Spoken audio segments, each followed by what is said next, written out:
picture this, and I know a lot of you tuning in have lived this exact nightmare on site. Oh, absolutely. The worst. Right. So you're standing on the concrete floor of a municipal wastewater treatment plant. Yeah. It's this multi-million-dollar infrastructure upgrade.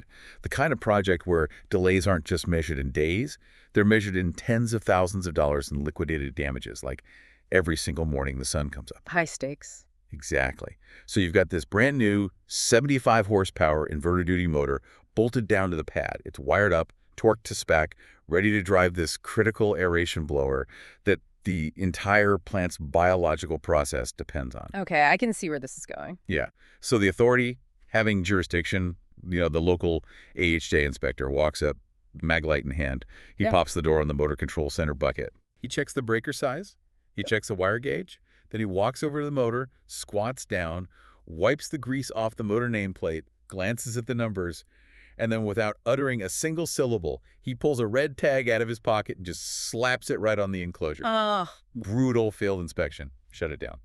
You know, the sound of that sticker hitting the metal is, it's basically the sound of the entire critical path of your project coming to a grinding, violently expensive halt. I mean, you are now looking at pulling new wire, ordering a new breaker bucket.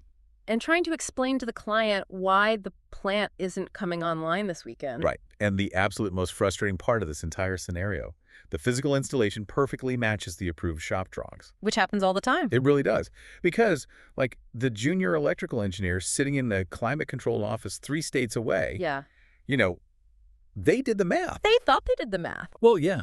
They looked at the manufacturer's cut sheet for that specific motor. They looked at the nameplate, saw the full load amperage, the actual running current, the FLA, and they sized the overcurrent protection device and the branch circuit copper strictly based on that exact number. Right. And honestly, if you put yourself in that junior engineer's shoes, it sounds entirely logical. You build the circuit to handle the specific piece of mechanical equipment you purchased. Makes intuitive sense. I mean, why would you design for anything else? Because in the realm of industrial electrical design, applying residential or, purely theoretical logic is a textbook violation of the National Electrical Code. Right.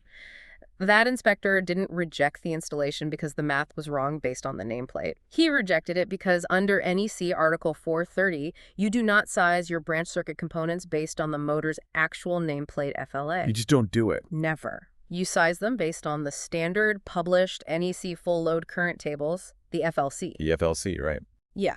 The only exception the code makes is if the actual nameplate FLA happens to be higher than the code table, which is an incredibly rare edge case. Like for specialized low-speed motors and stuff? Exactly. But otherwise, you use the book, not the motor. Okay, wait, hold up. Because this is where I always see young engineers get completely derailed.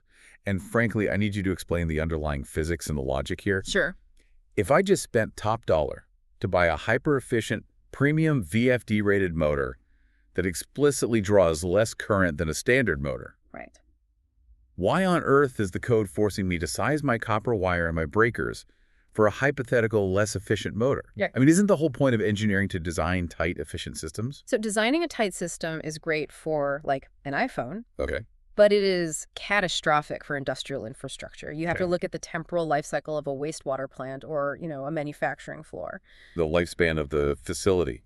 Exactly. When you pull copper through conduit and set an MCC bucket, you are installing electrical infrastructure that is expected to outlast the mechanical equipment it serves by decades. Decades, right. Motors are highly volatile. They're consumable mechanical components. I mean, they burn out. Bearings seize up, windings short. Stuff breaks. All the time. So when that hyper-efficient 75 horsepower motor burns out at 2 in the morning on a Sunday... That's always a Sunday. Always. The plant manager is not going to wait 6 weeks for a custom, identically efficient replacement to ship from Germany. No way. They're going to send a maintenance crew to the local supply house, buy whatever standard efficiency off-the-shelf 75 horsepower motor is sitting on the rack, and bolt it down. And that standard off-the-shelf motor is going to have a significantly higher amp draw than the premium one the junior engineer designed the circuit for. Precisely. And if the branch circuit conductors and the overcurrent protection were tightly sized to that original highly efficient motor's nameplate FLA, The moment they fire up the replacement motor. the breaker trips, or even worse, the breaker holds, but the conductors begin to overheat because they're now undersized for the new higher thermal load. Oh, wow. Yeah. So the NEC FLC tables, specifically tables 430.247 through 430.251b, they exist to establish a standardized worst-case scenario baseline based purely on the horsepower and the voltage. Okay. The code is basically forcing you to design the electrical infrastructure to support the mechanical work required. So 75 horsepower regardless of the specific electrical characteristics of the brand of motor currently bolted to the floor. Okay, that temporal perspective totally shifts the logic. It changes everything. Yeah, you aren't powering a specific machine. Yeah. You're provisioning a 75 horsepower mechanical node that will probably have a dozen different machines plugged into it over the next 30 years. Exactly. And that is exactly why we're doing this deep dive today. Mm-hmm. For you, the senior site lead, the MEP consultant auditing these designs, the engineer of record, putting your professional stamp on these drawings. You know, the NEC isn't just some regulatory hurdle. No, it's a physical blueprint for system survival. Right. Our mission today is to arm you with the underlying physical mechanisms and the exact code citations required to bulletproof your shop drawings. And bridge that massive disconnect between theoretical design and the brutal realities of site execution. Because that disconnect is where profit margins are just slaughtered. Oh, completely. Which is why we're going to tear apart the most dangerously misunderstood field applications today. We'll start with these motor circuits, move into the physics of fault paths, and then dissect the massive tectonic shifts coming in the 2026 NEC regarding load calculations and high voltage infrastructure. Let's do it. Let's stay right here in the blast zone of our cold open, the motor circuit minefield. Sounds good. So we've established that we pull our base number from the NEC FLC tables, not the nameplate. Right. But that base number is just the starting line. Let's talk about the thermodynamics of the wire itself. Okay. Part 2 of Article 430 dictates that for continuous duty motors, the branch circuit conductors have to be sized at 125% of that standard motor FLC. Yes. So physically, what is happening to the wire that necessitates that extra 25% buffer? Well, it comes down to the physical properties of conductor insulation, usually, XLPE or THHN, thermoplastic, and the code's definition of a continuous load. Which is what, exactly? The NEC defines a continuous load as any load where the maximum current is expected to continue for 3 hours or more. Okay. So motors running aeration blowers or chilled water pumps are the textbook definition of continuous loads. Now, when current flows through copper or aluminum, you get I²R losses. Right, basic electrical physics, the resistance of the metal creates heat. Exactly. If you run a wire at exactly 100% of its rated ampacity continuously, the heat generated by the current cannot dissipate into the surrounding conduit and ambient air fast enough. So the heat just gets trapped. Yeah, the temperature of the copper rises and it starts baking the insulation from the inside out. Baking is the perfect word for it. Over months and years, that constant high heat plasticizes and degrades the insulation. It becomes brittle.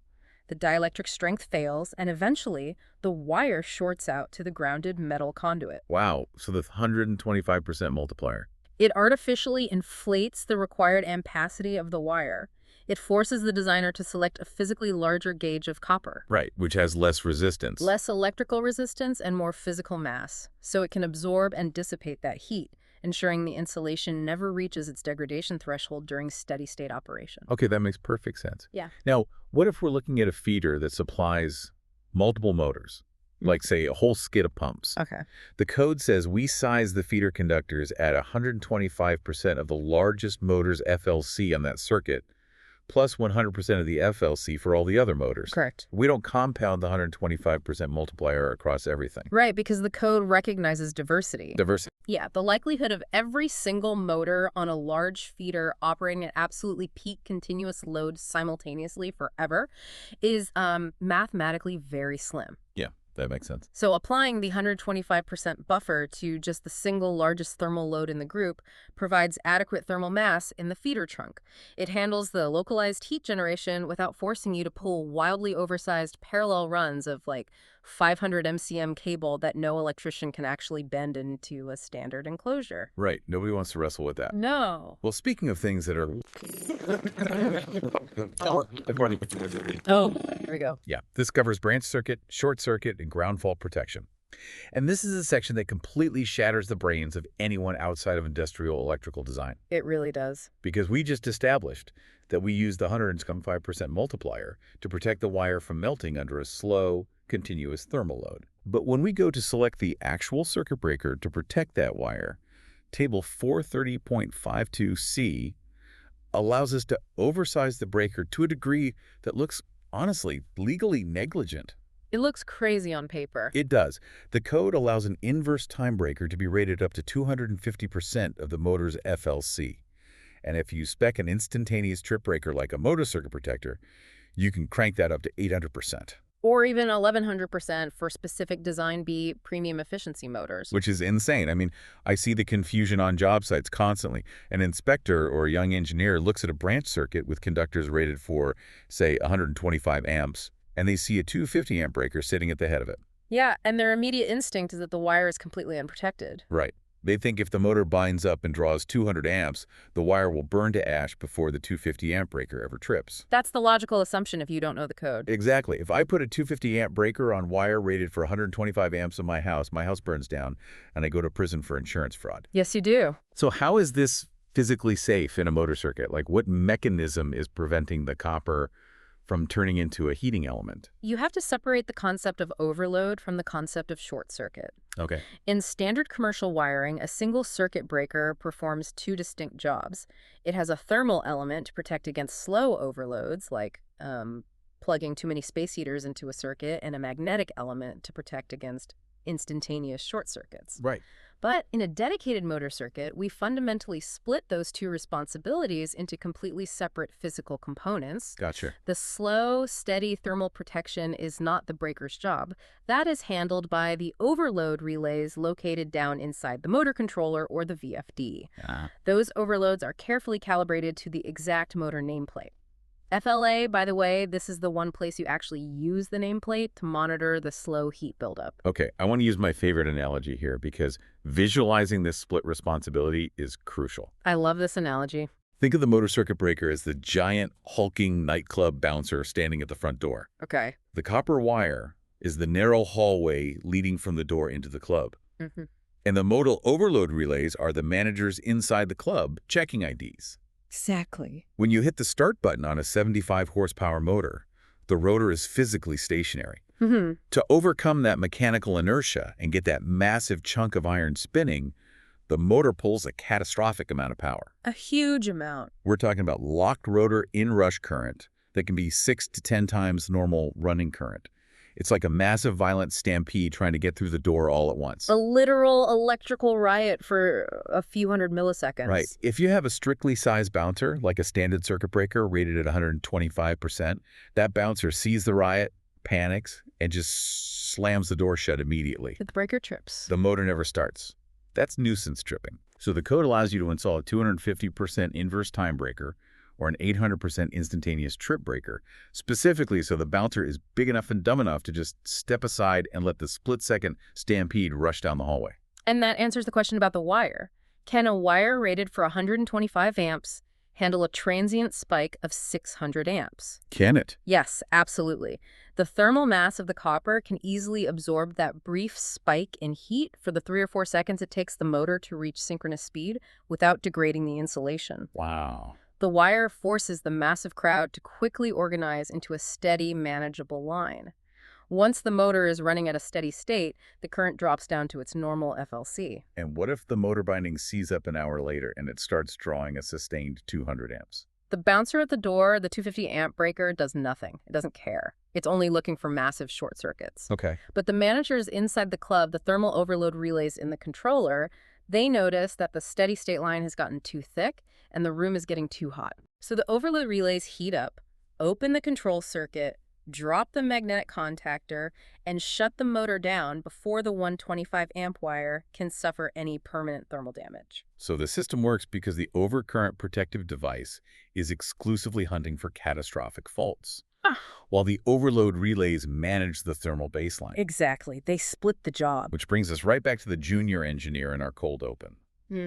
By failing to understand Part 4 of Article 430, and by trying to use the motor's nameplate FLA to size the breaker tightly, they didn't just fail a paperwork audit. No. They physically engineered a system that would inevitably suffer from nuisance tripping the moment the plant operators tried to start the blower. And, the field reality of fixing that mistake is brutal. It's not just a matter of swapping a breaker. What else is involved? Well, if the junior engineer sized the breaker tightly, they probably specified a smaller motor control center bucket. When you try to upgrade to the correct 250% inverse time breaker, or a larger motor circuit protector, the physical dimensions of the new breaker might not fit inside the existing NEMA enclosure. Oh, that's a nightmare. Yeah, now you're cutting sheet metal, modifying bus bars, and voiding the UL listing of the entire MCC assembly. The physical constraints of the site punish theoretical ignorance harshly. Very harshly. Let's follow that wire out to the physical motor on the floor.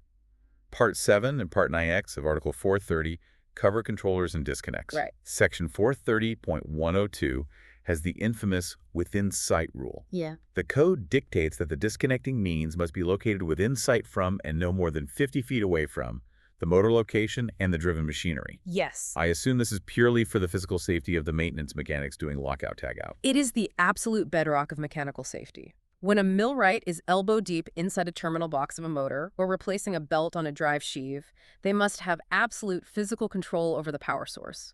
Right, because if the disconnect is located in an electrical room around a corner or 100 feet away in a different floor, There is a very real fatal risk that another operator might see the breaker off, assume it just tripped, and re-energize the circuit while the mechanic has their hands in the machine. that's terrifying. A padlock on a remote breaker is good, but a physical switch locked out within arm's reach of the mechanic is undeniable safety. But again, the NEC has to accommodate the physical realities of massive industrial sites.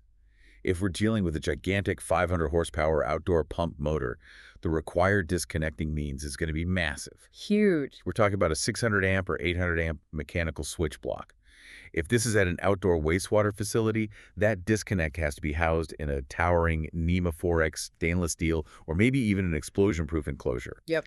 Installing a physical switch of that magnitude right next to the motor becomes incredibly exorbitant financially and sometimes physically impossible due to spatial constraints around the piping. And the code recognizes this limitation. Section 430.102b offers an exception specifically for industrial installations. Okay, how does that work? If the facility has documented written safety procedures and the equipment is serviced strictly by qualified personnel, you can utilize a variance. Nice. Instead of installing a refrigerator-sized mechanical disconnect switch out in the weather, the design can incorporate a local, lockable emergency stop button right at the motor. An e-stop. Right. This e-stop doesn't cut the main power. It drops the low-voltage control circuit that holds the main contactor closed back in the electrical room. It essentially tells the bouncer back at the club door to drop the velvet rope and not let anyone else in. Exactly. It achieves the safety goal of local, verifiable physical control without the absurdity of a massive mechanical switch block. That's smart. However, and this is where site leads fail, that exception is entirely conditional. As the inspecting engineer, you cannot simply sign off on that local e-stop design unless you have physically held the facility's written lockout-tagout procedures in your hand and verified they meet OSHA standards for qualified personnel. Oh, wow. Yeah, if you sign off on that variance and an unqualified operator bypasses the e-stop and gets electrocuted, the liability traces directly back to your stamp. That's a sobering thought for anyone signing those papers. It should be. Okay, so we've established the mechanics of getting the massive stampede of current to the motor without tripping, and we've established how to shut it down safely. But what happens when the absolute worst-case scenario occurs? A fault. Right. What happens when a wire chases inside the conduit and shorts directly to the steel casing of our 75 horsepower motor? Because you can perfectly size your conductors, you can select the perfect 800% instantaneous trip breaker, but if the fault path is flawed, those perfectly sized conductors just become a lethal delivery mechanism. They really do. And this transitions us into the physics of system safety, governed by Article 250. Article 250 is arguably the most complex, debated, and critically important chapter in the National Electrical Code. Hands down. And it all stems from a fundamental failure in the industry to use exact terminology. Out on the job site, you hear electricians and even seasoned engineers use the words grounding and bonding interchangeably. They use them like they mean the exact same thing. But they are not synonyms. Article 100 provides rigid definitions, and misunderstanding them leads to fatal designs. So break it out for me. What is the actual physical difference between grounding and bonding? Because to most people, it's all just green wires and copper rods. Right. Well, let's start with grounding. Grounding is the intentional physical connection to the earth itself. Dirt. To the dirt. Its primary purpose, as outlined in Section 250.4a, is to limit the voltage imposed on the electrical system by external forces like lightning strikes, line surges from the utility grid, or unintentional contact with higher voltage transmission lines. Now, the earth is massive, but it is actually a terrible electrical conductor. Dirt has very high resistance. Right. Grounding establishes a zero voltage reference point and gives lightning a path to dissipate, but it is absolutely nothing to clear a short circuit inside your building. I want to repeat that because it is the biggest myth in electrical work. Driving a copper rod into the dirt will not trip a circuit breaker. Never. The resistance of the soil is far too high to allow enough fault current to flow back to the utility transformer to trip a breaker. So what does trip the breaker? That is where bonding comes in. Bonding is entirely different. Bonding is the physical mechanical connection of all the non-current carrying metal parts of the electrical infrastructure. Like the conduits, the enclosures? The motor casings, the building steel, all of it. You are connecting all this metal together to establish electrical continuity and conductivity. And the ultimate engineering goal of that massive interconnected metal web is what the code calls the effective ground fault current path, the EGFCP. Precisely. The EGFCP is a purposely constructed, permanent, low-impedance circuit. Its sole purpose is to facilitate the operation of the overcurrent protective device. So if a live phase wire inside our motor's terminal box chafes against the metal casing, the entire steel frame of the motor becomes energized at 480 volts. Wow. But because that motor casing is bonded to the equipment grounding conductor, which is bonded to the panel board, which is bonded to the main service neutral, the fault current doesn't try to go into the dirt. No, it races back along that low-impedance superhighway directly to the source. The utility transformer. Exactly. And that path has such low resistance that it causes a massive spike in amperage, thousands of amps, which hits the magnetic trip element in our oversized 800% breaker, snapping it open instantaneously. But if that EGFCP is broken, or if the impedance is too high because a conduit fitting wasn't tightened properly, the current won't spike high enough to hit the magnetic trip threshold of the breaker? Exactly. The breaker just sits there thinking the motor is running normally while the metal chassis of the machine hums with lethal voltage, just waiting for an operator to lean against it. Man, that is scary. Which is why mastering the sizing tables in Article 250 is a non-negotiable requirement for anyone signing off on a site inspection. So let's talk about those tables. There is what I call the holy trinity of Article 250 sizing tables. They dictate the dimensions of the three distinct components of the fault path, and mixing them up is the most common field failure I witness. Let's track a fault current from motor all the way back to the utility and talk about the table that sizes each segment. Okay. First, the fault hits the motor casing and jumps onto the equipment grounding conductor, the EGC. This is the green wire that actually runs inside the conduit out to the equipment alongside the power wires. We size this using Table 250.122. Correct. Table 250.122 sizes the EGC based on the rating or setting of the overcurrent protective device protecting the circuit ahead of the equipment. So the breaker? Right. If we have a 250 amp breaker on our motor circuit, we go to Table 250.122, look up 250 amps, and it tells us the minimum size for the copper EGC. It scales specifically with the breaker size. Because that green wire has to physically carry the massive fault current long enough and with low enough impedance to force that specific breaker to trip. Okay, so the fault current races down the properly sized EGC back to the main service panel. Now it needs to jump from the equipment grounding bus bar over to the grounded service conductor, usually the utility neutral, so it can get back to the transformer. Yes. The physical link that bridges that gap is the system bonding jumper. who sized this using Table 250.102C1. Yes, and notice the shift in logic here. What do you mean? Table 250.102C1 does not care about circuit breakers. It sizes the system bonding jumper based on the size of the largest ungrounded service entrance conductors bringing power into the building. Oh. Because if you have massive 500 MCM parallel feeds coming from the utility, you have the potential for a catastrophic amount of fault current. The utility transformer can push a lot of juice. Exactly. The bonding jumper has to be robust enough to carry the full brunt of whatever the utility transformer can deliver during a dead short. And finally, we have Table 250.66. This is for sizing the grounding electroconductor, the GEC. Right. This is the wire that connects that main service neutral back to the actual Earth's kerchip. The copper ground rods driven into the soil or the building steel frame or the underground water pipe. And just like the bonding jumper, Table 250.66 scales with the sheer size of the electrical service conductors. But remember, the GEC is not there to clear the fault. Right, it's there to bleed off lightning strikes and stabilize the voltage to ground. Exactly. Now, here's where the disconnect between the office and the field gets dangerous. You have an electrical subcontractor out on the site. They're pulling wire for a massive feeder. Okay. They need to pull the green EGC. The foreman opens his code book, but out of habit or just sheer rushing, he accidentally looks at Table 250.66 instead of Table 250.122. Oh, I see this all the time. What physically happens? I've investigated the aftermath of this exact mistake multiple times.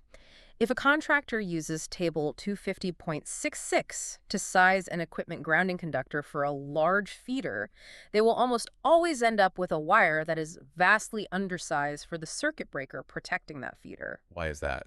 Because the GEC table tapers off. It assumes the Earth can only absorb so much current, but the EGC table has to scale infinitely with the breaker size. So the contractor pulls an undersized green wire. Yep. A year later, a dead short occurs at the equipment. The massive fault current hits the undersized EGC. And because the wire is too small, its resistance is too high. Exactly. The impedance chokes the current.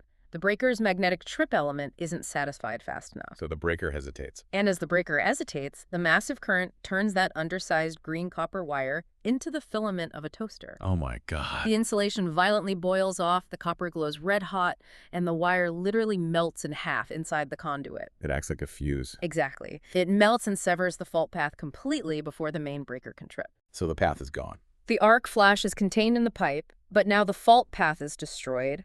The breaker never trips, and the equipment remains lethally energized. That is, wow. When I walk a site, I force the superintendent to open the pull boxes, and I put my calipers on the green wire. You cannot trust that the sub pulled the right table. That is terrifying, and it perfectly illustrates why the physical mechanics of the code are so unforgiving. They really are. Now, I have to throw a wrench in this because I genuinely struggle with this concept, and I know it trips up a lot of MEP designers. Okay, what is it? Let's say we're designing an ungrounded system.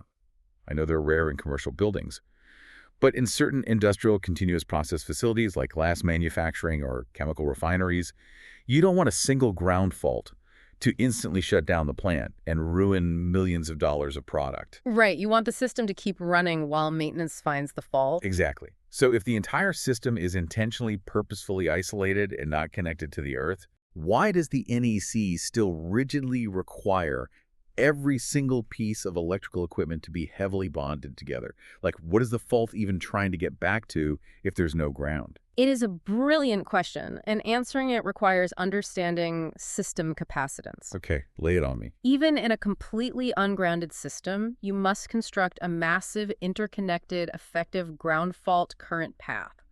Why? First, because ungrounded systems are legally required to have ground fault detectors. That's right. A facility with an ungrounded system operates essentially like a giant capacitor. The conductors are separated from the grounded raceways by insulation. If a single phase shorts to a motor casing, no breaker trips, but the entire bonding network becomes energized to the phase voltage. Okay, I follow. If the metal enclosures aren't physically bonded back to the main switchgear, the ground fault detector sitting in the electrical room has no electrical continuity to sense the voltage shift and sound the alarm that a first fault has occurred. Okay, so the bonding network acts as a sensory web for the alarm. But what about clearing a fault? That is the secondary and far more lethal reason. Okay. If that first fault isn't found and repaired quickly, the system is now operating with one phase grounded to the metal raceway. Right.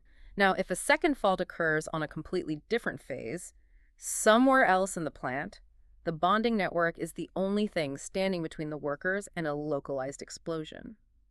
Wait, really? Yes. Because all the metal is bonded together, that second fault uses the bonding network to immediately find the first fault.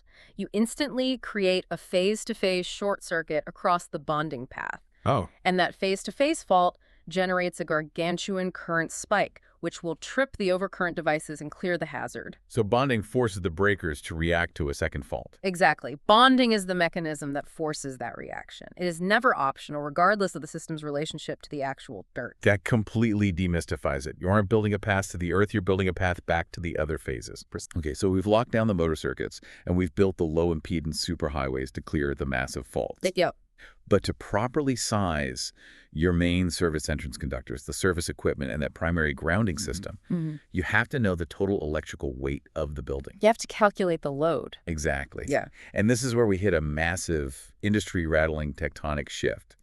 The 2026 NEC overhaul, Oh, this is huge. the very bedrock of how we calculate loads, has been dug up and relocated. It is the most profound structural change to the National Electrical Code in over 20 years. Really? 20 years? Easily. For decades, the methodology for load calculations was housed in Article 220, somewhat buried in Chapter 2.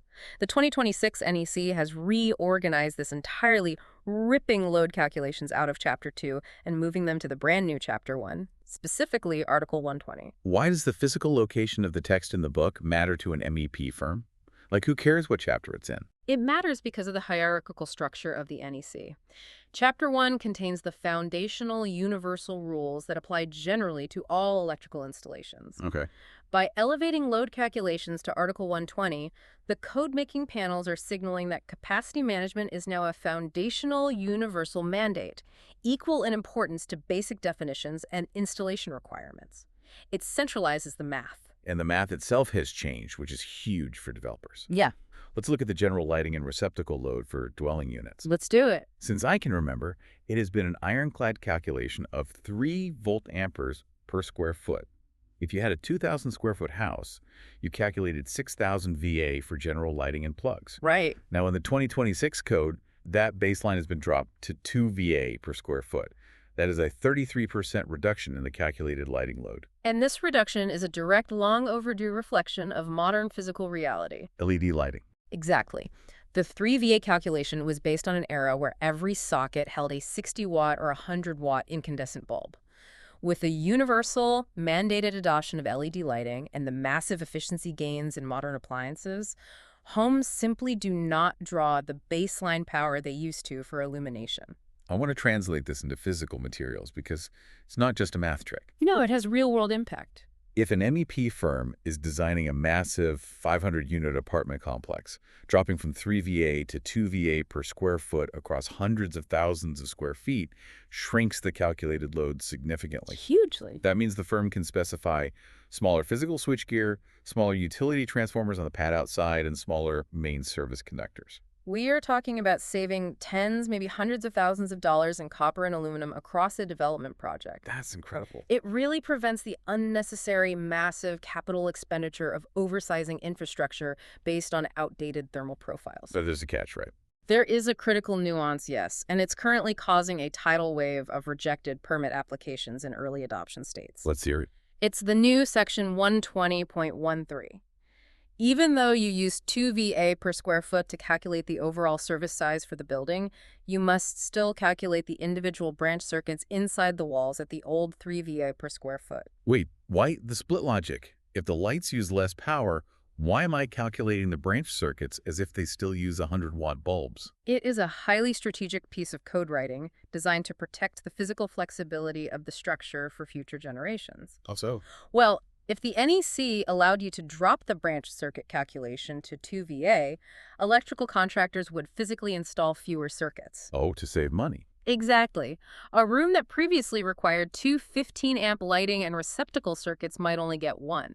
You would have less copper wire physically distributed through the stud bays. Right. By forcing the branch circuits to remain at 3 VA, the NEC ensures the physical home is saturated with plenty of circuits and breaker space distributed throughout the rooms for convenience, heavy vacuums, gaming computers, or whatever future tech we invent. I see. But mathematically, when aggregating all those individual circuits to size the main service entrance, the code acknowledges that you won't turn on every single LED light and plug in 50 vacuums simultaneously. Hence, the 2 VA aggregate multiplier. That is fascinating. You're shrinking the size of the main water pipe coming into the house, but forcing them to install the same number of faucets in the rooms. That's a great way to put it. Another massive change in the new Chapter 1 is Section 120.5E. They have completely removed the 125% multiplier for continuous loads in the initial load calculation. Yes, this is a major simplification aimed at eliminating a pervasive source of human error. People were double counting. Constantly. Previously, an engineer had to calculate continuous loads at 125% during the high-level load calculation phase. And then the field engineer also had to apply 125% sizing rules at the branch circuit level when selecting the breaker and wire. So they were adding a buffer on top of a buffer. Exactly. It resulted in wildly oversizing panels. Now, the 125% continuous load factor is handled purely at the physical circuit level, sizing the wire, and breaker removing it entirely from the aggregate facility load calculation worksheets. That cleans things up so much. It really does. Now let's talk about where load calculations go horribly wrong in the commercial space. Standard versus optional methods, and the misuse of demand factor. Oh, demand factor. Demand factors are great, right? They're mathematical discounts that assume load diversity.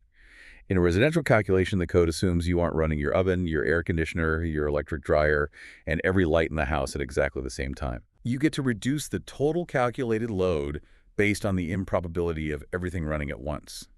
But what happens when an engineer takes that residential logic and blindly applies it to commercial occupancies? It results in catastrophic structural undersizing. Why? Because demand factors assume human diversity. People sleep, people leave the house. But if you look at environments like a commercial kitchen, a massive cryptocurrency mining operation, or a modern data center. The coincident loading is near 100%. Exactly. A data center's server racks and the massive CR units, the computer room air conditioners, they run at full tilt, 24 hours a day, 7 days a week. They never stop. Never.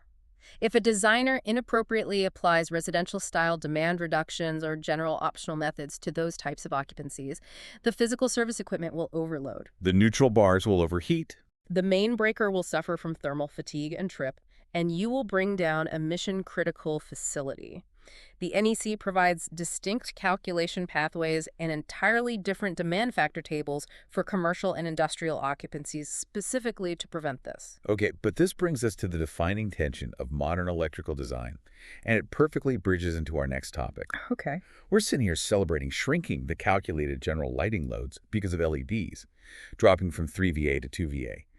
We're carving out precious headroom in these service panels. Right. But simultaneously, we're seeing the addition of massive, continuous, extreme draw loads like level 2 EV chargers, DC fast charging stations, and the push to electrify all building heating with massive commercial heat pumps. Yeah, it's a collision course. How does a site engineer or an MEP firm actually balance this on a permit application? We're saving maybe 5 amps on light bulbs across a house, but we're slapping a 60 amp continuous load for an electric truck in the garage.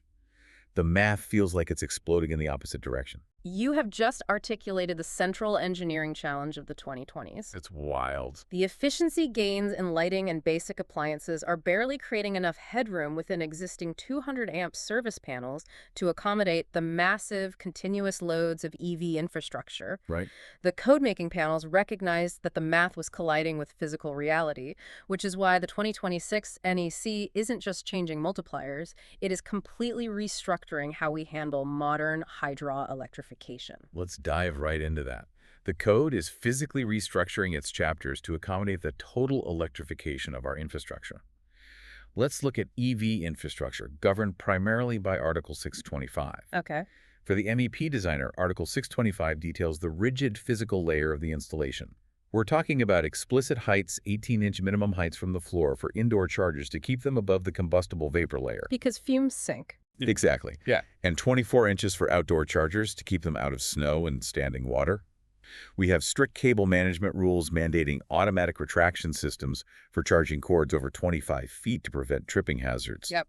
And severe requirements for NEMA 4 or 4X enclosures for weather and corrosive salt spray resistance outdoors. And it is absolutely critical for a site lead to understand that the NEC's Article 625 represents only the physical safety layer. Only the physical. Yes, it ensures the charger won't burn the building down or electrocute someone in the rain. But out in the field, as the lead engineer, you are simultaneously wrestling with layers of software and federal mandates that the NEC doesn't care about, but your client desperately does. Right, because if you're designing a massive charging depot on an interstate, you aren't just reading the NEC. You're trying to comply with the federal NEC standard. Exactly, the National Electric Vehicle Infrastructure Program. If your client wants to access those Title 23 federal funds, NEV dictates rules that go far beyond copper wire. NEV mandates 97% uptime reliability, credit card reader physical requirements, and data privacy protocols. And then the engineer has to provision data pathways for software protocols. Yes. You have to specify Cat6 or fiber for OCPP, the Open Charge Point Protocol, which allows the central management system to talk to the charging stations, handle billing, and monitor faults. And we also have to account for OpenADR, which fundamentally impacts our load calculations. How does that work physically? OpenADR, or Open Automated Demand Response, is a communication protocol between the utility company and the charging station. Okay. Let's say you have a parking garage with 50, 60 amp level 2 chargers. If everyone plugs in at 5 p.m. on a hot day, it could blow the local utility transformer. Obviously. So OpenADR allows the utility grid to send a digital signal to the charging software, commanding the chargers to automatically throttle down from 60 amps to 16 amps during peak grid stress. It's amazing. It is.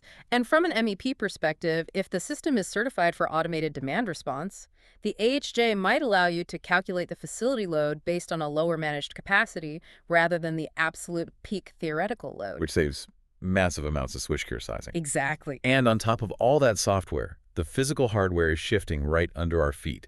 The industry is rapidly abandoning the CCS plug standard and moving to NACS, the North American charging standard pioneered by Tesla. Right. The engineer has to synthesize the NEC safety requirements, the NEF federal funding rules, the OCPP network software, the OpenADR load management, and the physical NECS hardware into one cohesive set of shop drawings. It's a lot. And if you miss one layer, the station might be perfectly safe according to the NEC, but it won't charge a car, it won't process a credit card, and it won't get federal reimbursement. Talk about a headache. Yeah. And it's not just cars on the highway anymore. The 2026 NEC introduced a brand new dedicated article, Article 624. Yes, 624. This covers EVSE electric vehicle supply equipment, specifically for non-road self-propelled vehicles. The code is actively expanding to cover the massive electrical infrastructure required for charging electric boats at commercial marinas, electric aviation and VTOL aircraft at hangars, and heavy-duty multi-megawatt electric forklifts and agricultural equipment. The inclusion of Article 624 demonstrates how rapidly heavy electrification is moving beyond passenger vehicles. It's everywhere now. Yeah. When you are charging an electric ferry at dock, you are dealing with massive continuous loads, saltwater corrosion, and immense physical strain on the cables.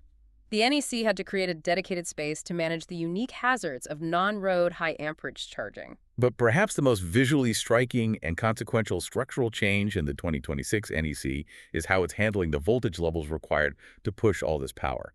I'm talking about the high voltage reorganization. Oh, this was so necessary. Historically, rules for systems operating over 1,000 volts AC or 1,500 volts DC were scattered and buried as exceptions throughout the low voltage chapters of the codebook. It made designing high-voltage systems an incredibly disjointed and error-prone process. You were constantly flipping to the back of chapters, looking for the over 1,000 V subparts. Right.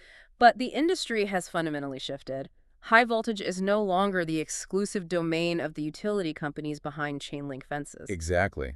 With the massive integration of commercial solar farms, battery energy storage systems, and localized industrial microgrids, MEP engineers are routing 1,500-volt DC systems right through the middle of commercial buildings. So the 2026 code radically restructured Chapter 2 to reflect this. They created dedicated standalone articles for high voltage that perfectly mirror the low voltage structure. We now have Article 265 for high voltage branch circuits. Right. We have Article 266 for feeders over 1,000 volts. We have Article 267 for outside branch circuits, 268 for high voltage services, 270 for high voltage grounding and bonding, and Article 245 specifically for high voltage overcurrent protection. It is a brilliant, necessary structural move by the NFPA. By creating a parallel structure, an engineer sizing a low-voltage feeder looks at Article 215. If they're sizing a high-voltage feeder, they go to the parallel Article 266. It just makes sense. It makes navigating the lethal complexities of high-voltage requirements intuitive, preventing the kind of oversight that results in devastating arc flash events. Speaking of preventing lethal events, we have to touch on the updates to GFCI protection because this is a massive headache for the field right now. Oh, the HVAC issues. Yes. Section 210.8F in the 2026 code now requires ground fault circuit interrupter protection for outdoor outlets rated 60 amps or less. This directly targets the massive outdoor heat pumps and AC condensers we're installing. Right. But they added a highly specific temporary exception, Exception 3, which allows the use of a Class C Special Purpose GFCI, or SB GFCI, for HVAC equipment until September 1st, 2026. What is the physical problem with standard GFCIs and modern air conditioners? This is a perfect example of the code colliding with advanced manufacturing. Standard Class A GFCIs, the ones in your bathroom, they are designed for personnel protection. They trip at incredibly sensitive thresholds, typically between 4 to 6 milliamps of leakage current. Okay. The problem is that modern, highly efficient HVAC systems use variable frequency drives and inverter technology to smoothly ramp the compressors up and down. Right, they're super efficient. They are, but these inverters, by their physical nature, generate natural, safe, capacitive leakage currents that bleed into the grounding system. So the inverter is doing exactly what it's designed to do, but it's leaking, say, 8 milliamps of current onto the ground wire. Precisely. And that 8 milliamps hits the standard Class A GFCI. The GFCI assumes a human is being electrocuted, and it trips. Oh, man. The result was an epidemic of nuisance tripping across the country. Homeowners were losing air conditioning on 100-degree days, not because of a fault, but because the safety device was incompatible with the normal operation of the high-efficiency equipment. So the code panel had to invent a compromise. They adopted the Class C Special Purpose GFCR. What's the difference? The Class C device has a slightly higher, more forgiving trip threshold, typically around 20 milliamps. It is high enough to ignore the natural leakage current of the inverter drive, preventing the nuisance trip, but still low enough to provide a layer of equipment protection if a dead short occurs. That makes sense. And the exception gives the HVAC manufacturers a multi-year window to redesign their internal filtering to reduce leakage currents before strict Class A enforcement eventually becomes the law of the land. But all of this cutting-edge analysis brings us to the absolute chaos factor that every traveling site inspector or national MEP firm is currently screaming about: code adoption reality. Oh, this is the bane of my existence. We're sitting here today dissecting the highly evolved 2026 NEC. We're talking about new articles, restructured high-voltage chapters, and Class C GFCIs. Yeah. But out in the real world, state adoption is wildly, violently fragmented. It is an absolute logistical nightmare for quality control and standardization. I mean, you could be an MEP firm headquartered in Denver, you design a project in Colorado, and because they're early adopters, you're designing to the strict standards of the 2026 code. You use the 2 VA load calculations, you specify the new EV enclosures. Right. The next week, your firm designs a project just across the border, and that state is still enforcing the 2023 code. Yeah. And then a client asks you to submit plans for a massive commercial warehouse in rural Illinois, and you discover that outside of major local jurisdictions, they are legally enforcing the 2008 NEC for commercial occupancies. That happens all the time. You are trying to standardize shop drawings across your engineering teams, but you are legally forced to span nearly 2 decades of code evolution, shifting load calculation methodologies and completely different grounding requirements. And you know, the friction isn't just in the design office, it erupts directly on the job site. Oh, I bet. You have a wireman who just spent 6 months working on a 2026 compliant project, and they get transferred to a site running on 2017 rules. They install something based on modern best practices, and the local AHJ inspector red tags it because it violates an older, outdated version of the code that is still legally binding in that county. Tempers flare, schedules slip, and everyone is arguing over memory. Exactly. So how do the guys in the field actually resolve this without grinding the project to a halt? We uncovered a fascinating, highly practical tip from a completely unexpected source. Oh yeah, this is a great tip. The Public Utilities Commission of the country of Belize. They recently underwent a massive initiative to standardize their electrical grid, and they put out a training guide specifically for their local wiremen on how to navigate this exact issue during heated disputes with local inspectors. It is a brilliant, entirely effective workaround that every site lead should mandate for their crews. Walk us through it. So the National Fire Protection Association, the NFPA, actually provides free, read-only digital access to almost all historical editions of the NEC on their website, nfpa.org. For free. For free. The Belize PUC literally created a step-by-step tutorial showing field wiremen how to create a free account, log in on their smartphones while standing in the mud on a job site, select the specific year of the code being legally enforced in that specific jurisdiction, and pull up the exact authoritative text. Wow. It instantly de-escalates the argument. Instantly. You aren't relying on an old foreman's memory, and you aren't digging through a truck looking for a waterlogged 2014 codebook. You pull up the screen, you stand there in front of the open panel, show the screen to the inspector, and say, according to the 2017 NEC Table 250.122 being legally enforced in this county today, this equipment grounding conductor is sized correctly. It bridges that final frustrating gap between theoretical code arguments and actual verifiable field reality. Which brings us to the ultimate mandate for our listeners today. As the senior site lead, the MEP consultant, or the engineer of record, your signature on that approval form carries immense liability. Immense liability. So what is your actionable, non-negotiable takeaway for them from everything we've unpacked today? Here it is.